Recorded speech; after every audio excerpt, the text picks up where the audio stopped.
Selamat pagi Pak Tony dan semua yang hadir di dalam ruangan ini. Kami dari kelompok 7, kelompok Wilja, yang terdiri dari saya David Haryadi, yang kedua ada Ilya Wijaja, yang ketiga William Jason, dan Vicky Wijaya Cuputra. Kali ini kita ingin mempresentasikan ajaran pendidikan toleransi. Next. Untuk pencapaian tujuan kita ada 4. Yang pertama mengedukasi masyarakat, yang kedua melihat perspektif agama Buddhis terhadap intoleransi, yang ketiga mengurangi komentar negatif terhadap postingan Instagram, dan keempat membuat seluruh agama di dunia hidup berdampingan. Next.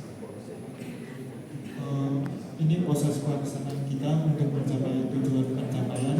Yang pertama ada mewawancari petinggi atau umat agama Buddhis terhadap intoleransi.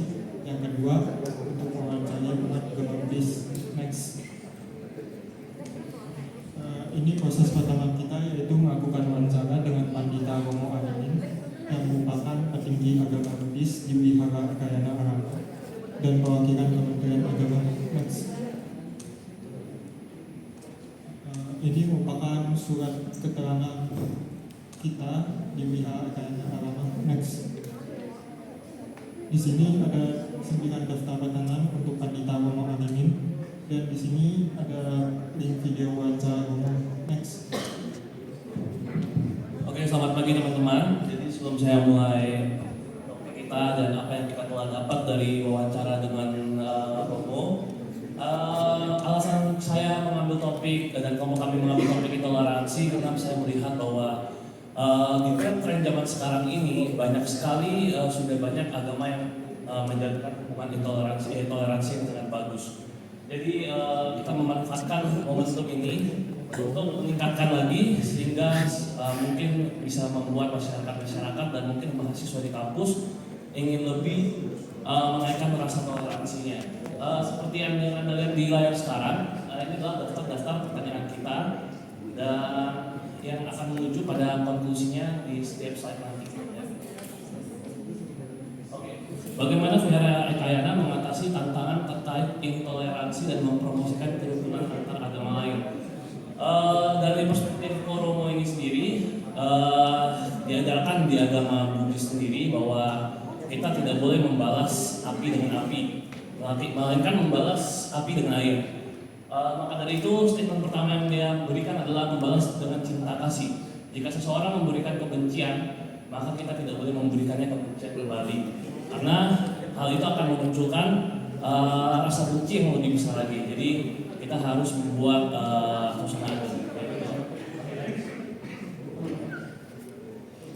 Apakah Wihara Ekayana memiliki inisiatif khusus untuk meningkatkan pemahaman antar umat beragama dalam menghadapi isu toleransi? Jadi pertanyaan ini muncul karena kita sangat penasaran bagaimana agama-agama di luar sana, salah satunya agama Buddhis juga, untuk menjalin hubungan yang baik antar agama.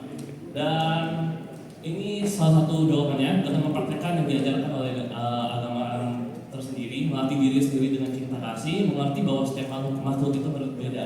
Di sini kita bisa take note bahwa mengerti bahwa setiap makhluk itu berbeda. Karena nanti itu di slide terakhir akan ada pointer yang menghubungkan statement ini.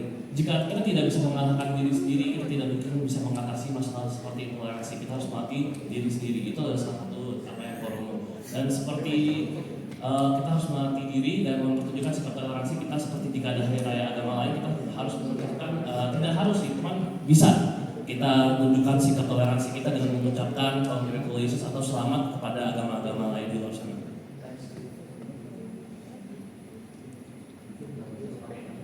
Jadi ini adalah program rutin di Wihara Ekayana yang bertujuan untuk membangun hubungan positif antar penganut berbagai agama. Jadi Wihara Ekayana sudah termasuk sesuatu organisasi di mana mereka semua agama berkumpul. Acaranya ada seminar-seminar memperkenalkan agama masing-masing dan agamanya. Jadi Romo ini sendiri sebenarnya adalah salah satu perwakilan dari Kementerian Agama juga. Jadi dia ada berkecimpung di dunia Kementerian Agama yang dimana dia spill bahwa dia juga sering melakukan meeting dengan para petinggi agama dan saling membahas untuk webinar yang dimana webinar itu bisa meningkatkan toleransi.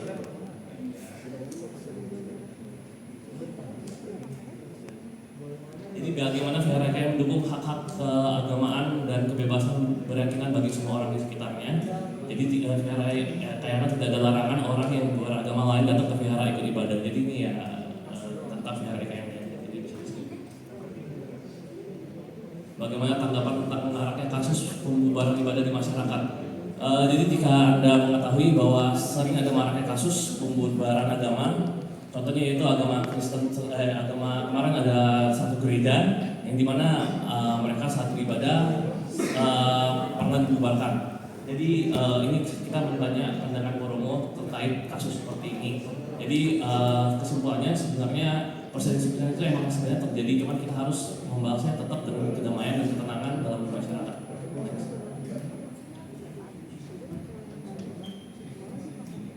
Kita dijelaskan gimana?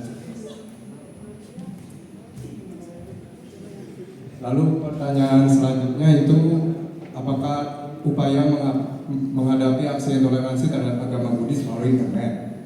Umat Buddha seluruhnya bisa melakukan atau mempraktekkan toleransi agama karena mereka harus bercermin kepada diri sendiri bahwa dengan bermeditasi mereka harus tahu membedakan apa yang benar, juga yang salah.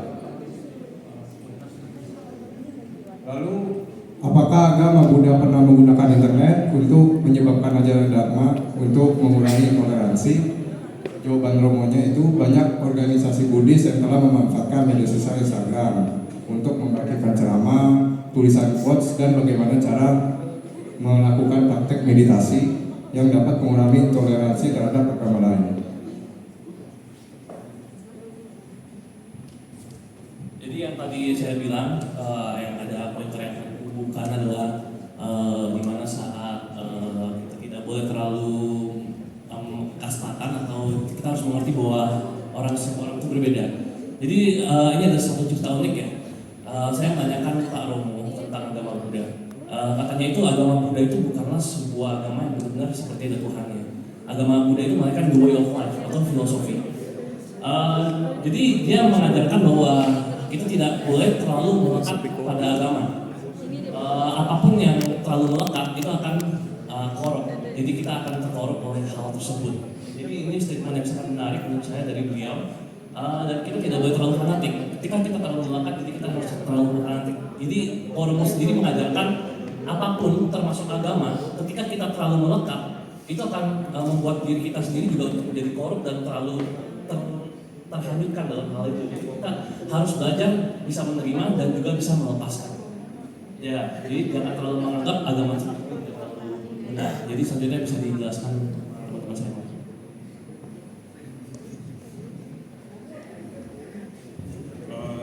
Ini merupakan wawancara ke umat atau ke publik. Proses kedua mengambil kesimpulan dan menemukan solusi terhadap toleransi agama yang dapat melibatkan adanya kesadaran toleransi antar agama lain.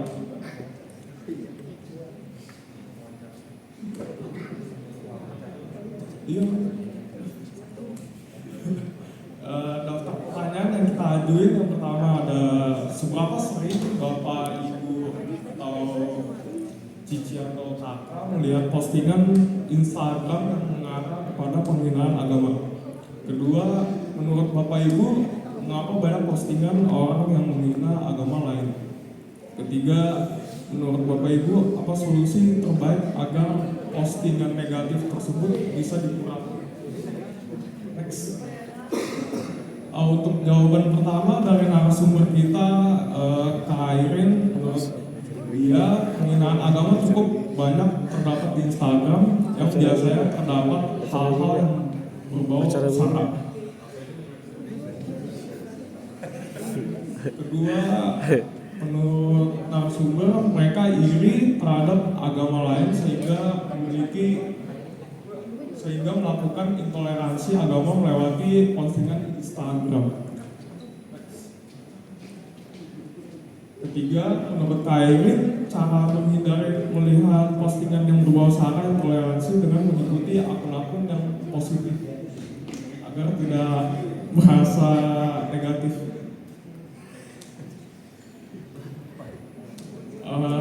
Ini untuk narasumber 2 sama aja pertanyaannya kayak sebelumnya. Cuman ini dari Ci Stefani, dia jarang melihat postingan yang mengarah ke penghinaan agama di Instagram. Menurut Ci Stefani, jangan menanggapi penghinaan agama karena semakin ditanggapi mereka semakin menjadi-jadi.